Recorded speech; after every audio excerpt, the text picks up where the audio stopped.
After I refused to give my uncle my inheritance, he invited me to a networking event as a +1. I wasn't listed anywhere. He said, "Thought you'd learn humility." I pulled out my badge. I'm the keynote speaker. His face turned red as cameras started rolling. I never thought money would be the thing to turn my family against me. But then again, I never thought my uncle, someone I once respected, would stoop so low just to prove a point.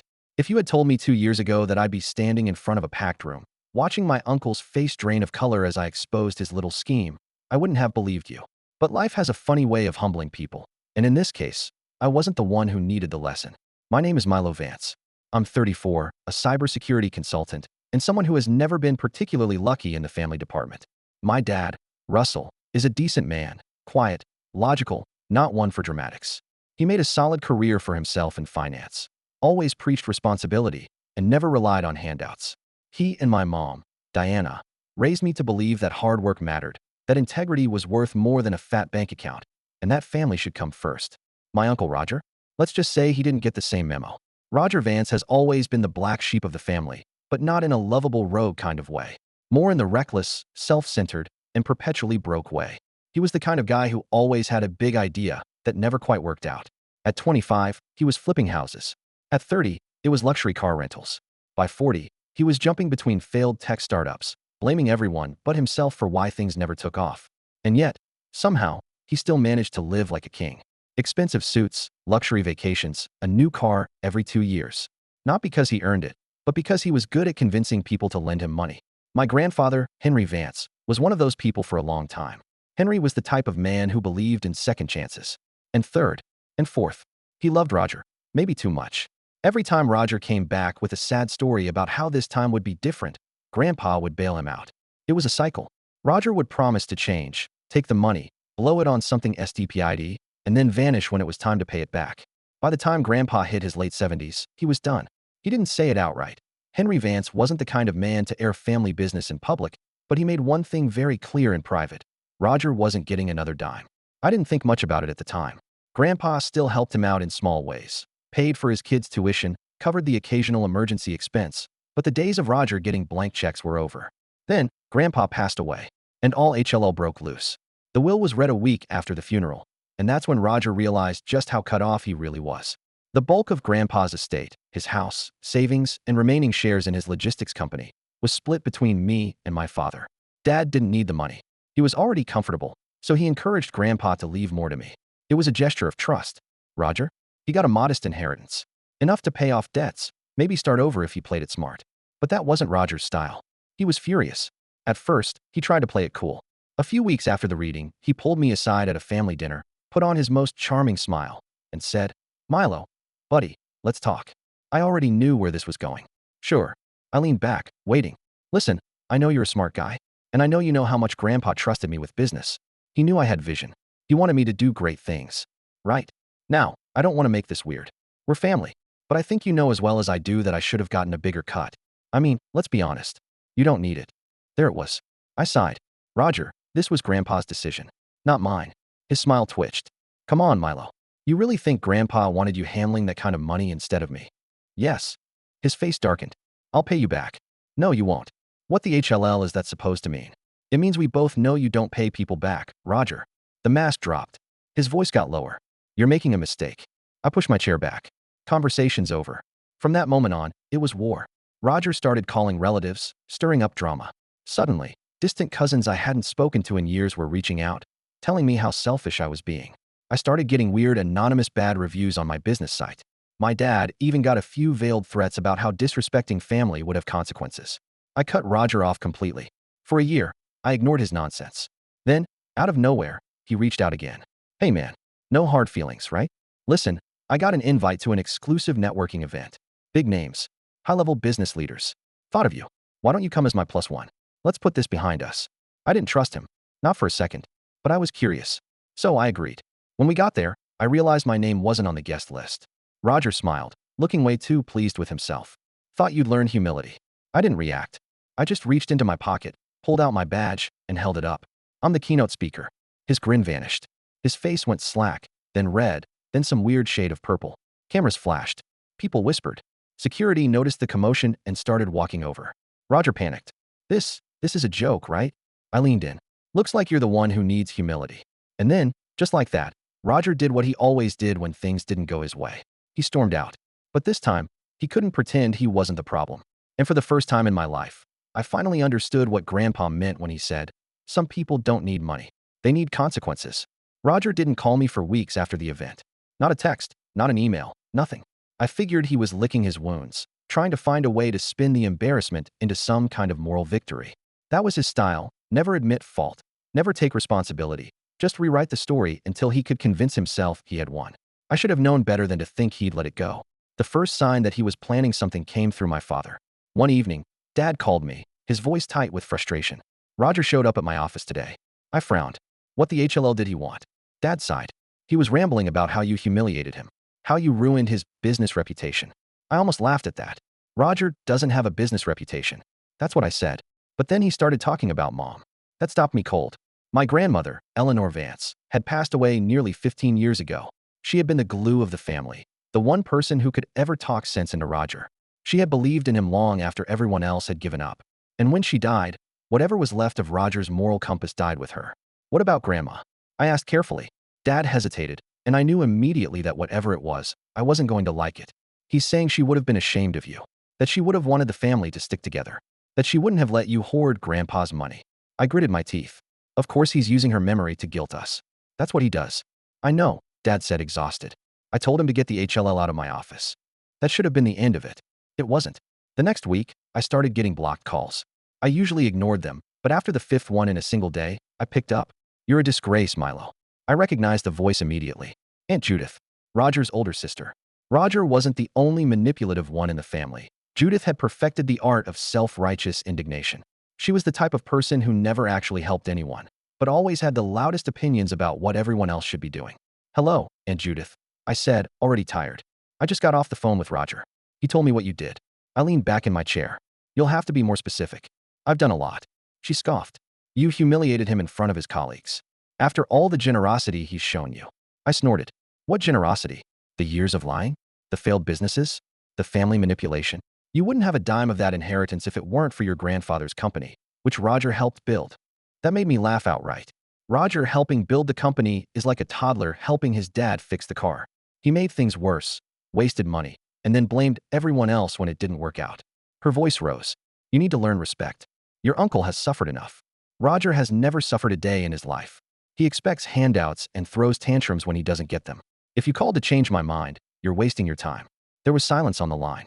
Then, in a lower voice, she said, "You think you've won, don't you?" A chill ran down my spine. "You think because you embarrassed him, this is over? It's not." The call ended. I sat there, staring at the phone, suddenly very aware that whatever was coming next, Roger wasn't done. And he wasn't going to fight fair. The uneasy feeling didn't leave me after that call. Roger had been humiliated before, by investors, by business partners, by ex-wives. But this was different. This time, he had been publicly embarrassed in front of people he was desperately trying to impress. And that meant he wouldn't let it go. For a few weeks, things were quiet. Too quiet. That was what unsettled me the most. Roger never just dropped anything. If he wasn't fighting, he was planning. Then, one morning, I got a call from one of my biggest clients, Brandon Lutz, the COO of a major tech firm I had been consulting for over the past year. His voice was clipped, professional, but something was off. "Milo, we need to talk." I sat up, instantly alert. "Everything okay?" There was a pause. Then, carefully, he said, "We've received some concerning information about you." I frowned. "Concerning how?" "Anonymous reports. Accusations of fraud. Apparently, you've been misrepresenting your credentials, mishandling security protocols." I blinked. "That's complete bullcrap." I figured as much. But here's the thing, Milo, these claims were detailed. They came with documents, emails, supposed internal reports. We're running verification, but if this gets out, I clenched my jaw. "Roger." "Who?" "My uncle. He's been trying to ruin my career for a while now." Brandon sighed. "I like you, Milo. You've done good work for us. But this is serious. We need to be sure before we move forward on anything." I took a breath, forcing myself to stay calm. "I understand. I'll do whatever I need to clear this up." When the call ended, I sat there, gripping my phone so hard my knuckles turned white. Roger had escalated. He wasn't just trying to annoy me anymore. He was actively trying to destroy my career. And worse, he had done his homework. The accusations weren't just vague slander. They were strategic. He knew which pressure points to hit, which areas would cast just enough doubt to make my clients hesitate. I started damage control immediately. I contacted my other clients, got ahead of any rumors, and gathered all the necessary documentation to prove the accusations were false. But the problem with lies is that once they're out there, they don't have to be true to do damage. Over the next few weeks, I lost 2 potential contracts. People wouldn't say it outright, but I could hear the hesitation in their voices, the polite brush-offs. Roger had finally found a way to hit me where it hurt, and I knew exactly what I had to do next. If Roger wanted a war, I was done playing defense. It was time to hit back. I wasn't the kind of person who looked for revenge, but Roger had crossed a line. It was one thing to talk crap, to try and guilt-trip me over the inheritance. I had dealt with that. I had ignored the family calls, the veiled threats, the attempts to humiliate me. But this was an ATTCK on my livelihood. My reputation. Roger wasn't just trying to make me uncomfortable. He was trying to take away everything I had worked for. I wasn't going to let that happen. I spent the next few days doing what I did best, digging for information. Roger had always been sloppy. He thought he was smarter than everyone else, but the truth was, he had never covered his tracks well. He relied on charm, manipulation, and the fact that most people never looked too closely. But I was not most people. I started by tracing the anonymous complaints. It took some time, but eventually, I linked them back to a series of burner emails. Emails that had been created under fake names, but all tied back to one single IP address. Rogers. I actually laughed when I saw it. He hadn't even used a VPN. Rookie mistake. Now I had proof. But I wasn't done. Roger had been running scams for years. Failed businesses, shady deals, empty promises to investors. He always managed to weasel his way out of consequences, but I knew there had to be something recent. Something that he hadn't covered up yet. I went digging through public records, business filings, anything I could get my hands on. And then, buried in a small financial dispute filed just 3 months ago, I found it. Roger had taken money from investors for a real estate development project that didn't exist. I traced it back. Bank transfers, legal paperwork, shell companies. He had pulled in over $500,000 from multiple investors, all under the promise of developing a luxury housing complex that had never been built. It was fraud. Major fraud. And the best part? One of the main investors was already suing, claiming Roger had disappeared when they started asking for updates. I had everything I needed. The next step was making sure he knew I had him cornered. Roger had been avoiding me ever since the networking event, but I knew exactly where to find him. Every Wednesday, like clockwork, he had lunch at a fancy restaurant downtown. Not because he actually liked the food, but because he wanted to be seen there, wanted people to think he was still a big shot. I showed up unannounced. The moment he saw me, his face darkened. "What the HLL are you doing here?" I slid into the seat across from him, unbothered by the fact that he clearly wanted me gone. "We need to talk." Roger smirked, leaning back. "Oh, you mean about how you're losing business?" "Yeah, I heard about that." "Rough, huh?" I smiled. "Oh, I'm not worried.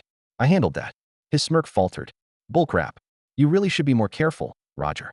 I pulled out my phone and set it on the table, screen facing him. "Especially when sending anonymous complaints from your own IP address." His expression froze. I swiped to the next screen. "Or when taking $500,000 from investors and then disappearing." Roger's face went pale. "You don't know what the HLL you're talking about." "I know exactly what I'm talking about." I leaned in. "You committed fraud, Roger. And I have the receipts." For the first time, Roger looked nervous. I let that sink in for a moment before I said, "So here's what's going to happen next." And just like that, the power shifted. Roger wasn't the one pulling the strings anymore.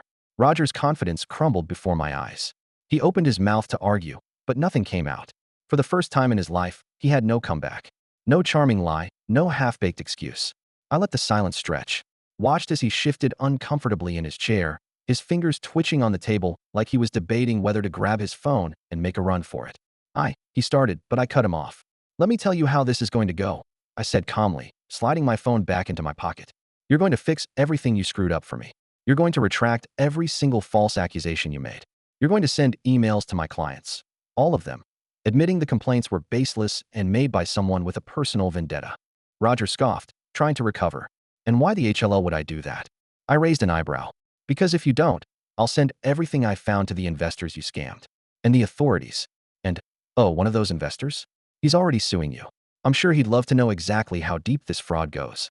Roger's face turned a sickly shade of gray. I leaned back. "See, I don't have to destroy you, Roger. You already did that yourself. I'm just the guy deciding whether the world finds out now or later." He exhaled sharply, his hands gripping the edge of the table. "You wouldn't." I smiled. "Try me."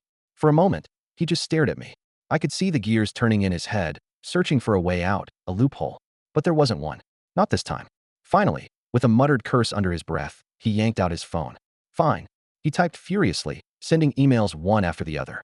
I watched over his shoulder, making sure he didn't try anything clever.